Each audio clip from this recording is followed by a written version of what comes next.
हाँ भाई, सभी को नमस्कार। मैं अशोक चौधरी आप सभी युवाओं का हार्दिक स्वागत करता हूँ एग्रीएंस क्लासेज के डिजिटल प्लेटफॉर्म पर। दोस्तों, अपने पिछली क्लास में लोक देवता का अध्ययन किया था और आज अपन कला संस्कृति में नया टॉपिक ले रहे हैं, राजस्थान की प्रमुख लोक देवियाँ। तो आज की क्लास में अपन चर्चा करेंगे राजस्थान की प्रमुख लोक देवियाँ। अभी तक आपने एग्रीएंस क्लासेज के ऐप को डाउनलोड नहीं किया है तो एग्रीएंस क्लासेज के ऐप को डाउनलोड कर लें तथा एग्रीएंस क्लासेज के यूट्यूब चैनल को सब्सक्राइब करें ताकि आपको हर प्रकार की अपडेट मिलती रहे। अब अपन अपना टॉपिक स्टार्ट करते हैं, राजस्थान की लोक देवियाँ।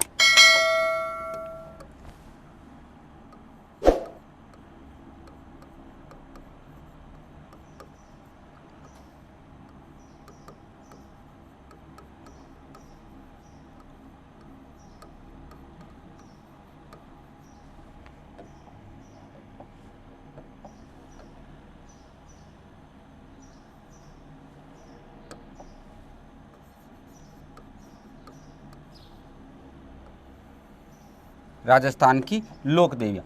देखो भाई, लोक देवी आपके प्रश्न आपके सामने आते, आपके सीधा दिमाग में एक प्रश्न आता होगा लोक देवी। एक तो कुल देवी एग्जाम में पूछा जाता, एक आराध्य देवी। कुल देवी और आराध्य देवी दो शब्द आपके सामने आते हैं, आप इसमें कंफ्यूज रहते हो। एक तो देखो, लोक देवियों में पहला जो शब्द आता है वो क्या है? कुल देवी।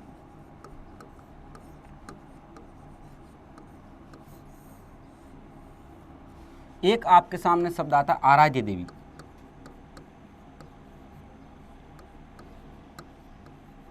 कुल देवी एवं आराध्य देवी, ये दोनों शब्द आपके सामने आते। कुल देवी किसको कहेंगे, आराध्य देवी किसको कहेंगे? तो देखो, कुल देवी हमेशा ध्यान रखना कि कुल देवी के बारे में ऐसी मान्यता कि जो जिस कुल की देवी है उसका जन्म उसी कुल में हुआ है, उसका जन्म उसी कुल में हुआ। जैसे राठौड़ कुल की कुल देवी कौन है? राठौड़ वंश की। तो राठौड़ वंश की कुल देवी है नागनेची माता। मतलब कि ऐसी मान्यता है कि नागनेची माता का जन्म भी राठौड़ वंश में ही हुआ होगा। मतलब एक तो कुल देवी होगी जो उसी कुल में उसका जन्म हुआ होगा, मतलब कि उसी कुल में जन्म।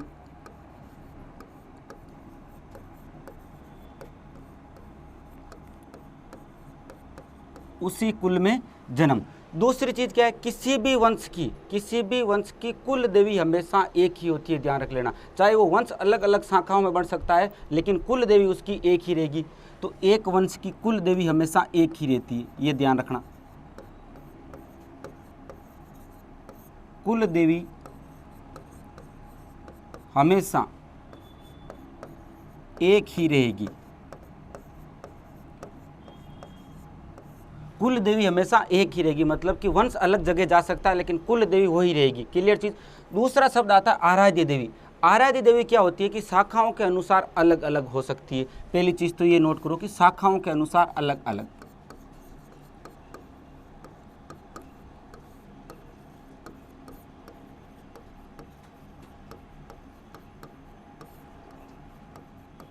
शाखाओं के अनुसार अलग अलग। दूसरी चीज क्या है? आराध्य देवी मान्यता के अनुसार भी हो सकती है।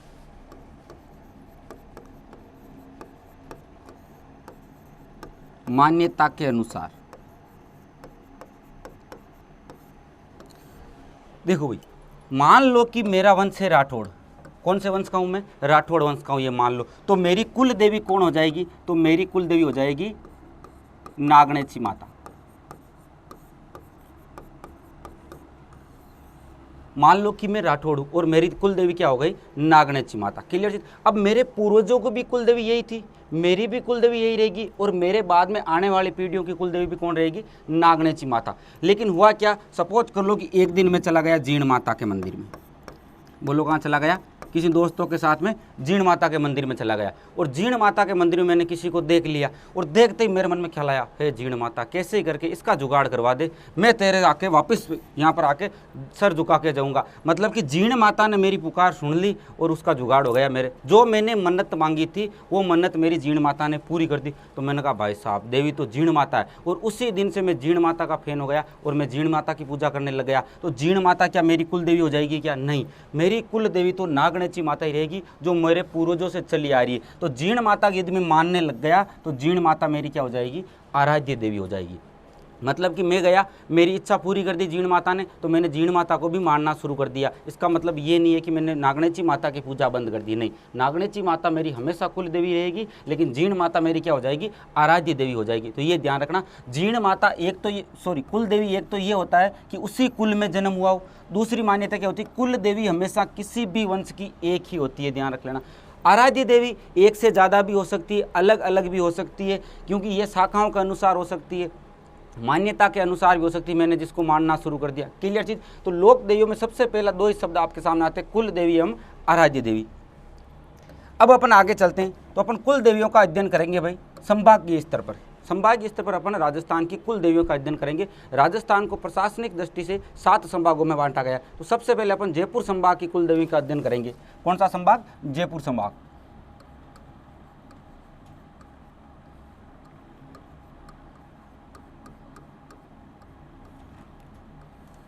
और जयपुर संभाग में जो मैं सबसे पहले जिला ले रहा हूं वो कौन सा हो जाएगा? जयपुर।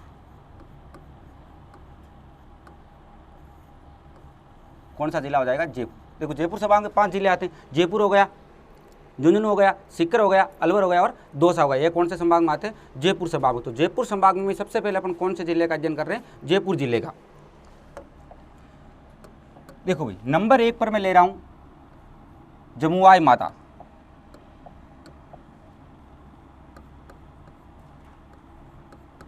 जमुआई माता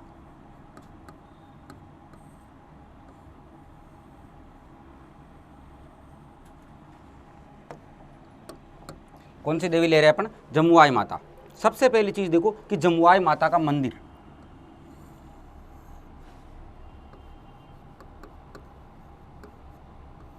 तो जमुआई माता का मंदिर कहां पर है? तो ध्यान रखना जमुआई माता का मंदिर है आपके जमुआ रामगढ़।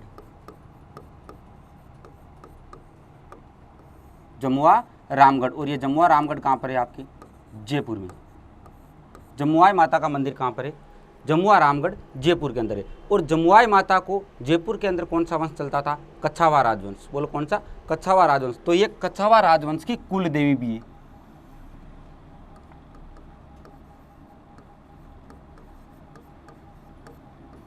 कच्छावा राजवंश की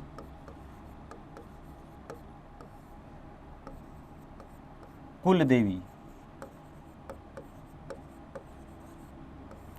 अब देखो कच्छावा राजवंश की कुल देवी नाम आ गया, मतलब कि अब कच्छावा राजवंश की दूसरी कुल देवी कोई नहीं हो सकती। कच्छावा राजवंश की आराध्य देवी हो सकती है, लेकिन कुल देवी कौन होगी? जमुआई माता। क्लियर चीज यहां तक?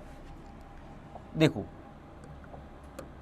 ये जो जमुआ रामगढ़ है, यहां पर इसके मंदिर का निर्माण किसके द्वारा करवाया गया था? मंदिर निर्माण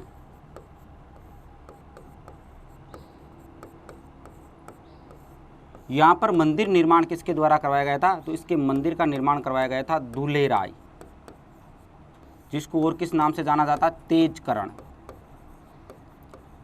किस नाम से जाना जाता है? दूल्हे राय या तेजकरण। मतलब कि जमुआ रामगढ़ में जमुआई माता के मंदिर का निर्माण करवाने वाला कौन हो जाएगा? दूल्हे राय या तेजकरण। क्लियर चीज?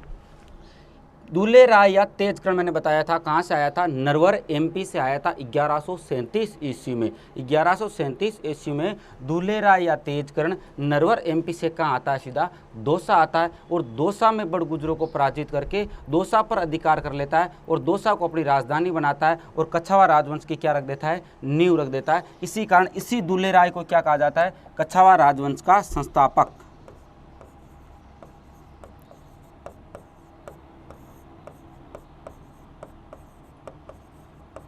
कच्छावा राजवंश का संस्थापक, इसी को कहा जाता है कच्छावा राजवंश का आदि पुरुष।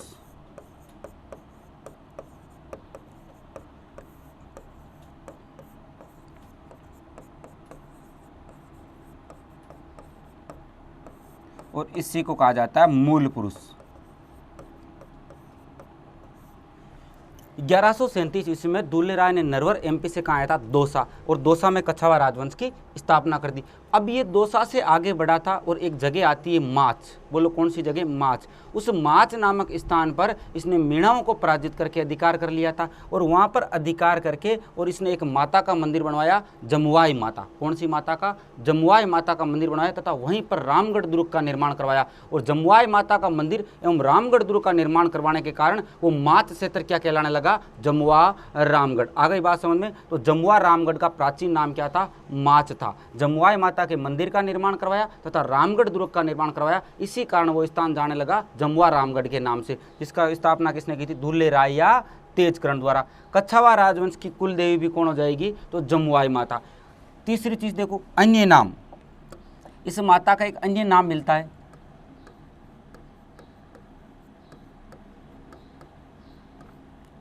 और अन्य नाम क्या मिलता है जमुआई माता का, अन्नपूर्णा माता।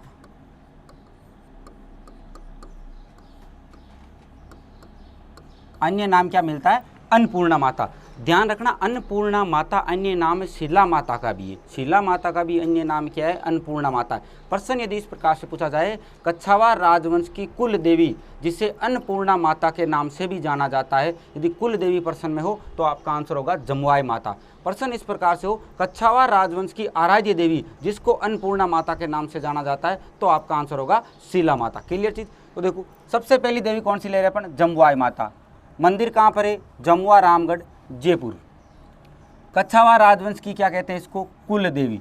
अन्य नाम क्या है, तो इसका अन्य नाम है अन्नपूर्णा माता। क्लियर चीज। इसके मंदिर का जो निर्माण है वो दूल्हे राय या तेजकर्ण द्वारा करवाया गया था, और इसी को कच्छावा राजवंश का संस्थापक कहते हैं दूल्हे राय को, और इसी को कच्छावा राजवंश का आदि पुरुष या मूल पुरुष भी कहते हैं। क्लियर चीज।